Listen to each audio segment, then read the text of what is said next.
Ilu twaqqaf grupp li se jaħdem bl-ħlas u se jagħmel suġġerimenti prattiċi lill-Gvern dwar kif jista' jitwaqqaf l-istupru tas-siġar li qed isir bħalissa.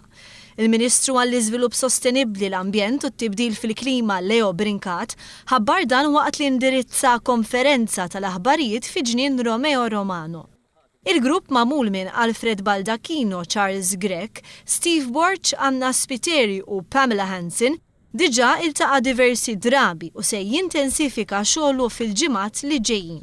Dan il-grupp se jkun qed jilqa' suġġerimenti tal-pubbliku dwar il-ħarsin tas-siġar. Dan se jsir qabel joħroġ avviż legali. Fl-istess waqt il-Ministeru se jorganizza seminar dwar il-ħarsin tas-siġar li għalih se jkunu mistiedna l-pubbliku flimkien mal-stakeholders kollha, inkluż operaturi ekonomiċi u kunsilli lokali.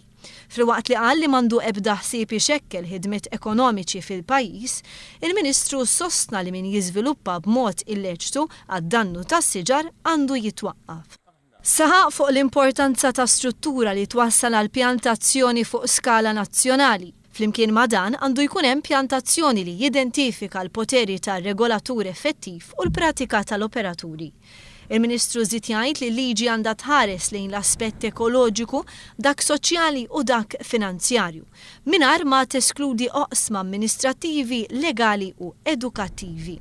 Waqt l-indirizz tiegħu il-Ministru Brincat qal li mhux aċċettabbli l-mod li bih ċertu operaturi nies fil-qasam tal-landscaping u anke xi kunsilli lokali jitrattaw is-siġar, tant li kultant jinqerdu pjanti indiġeni.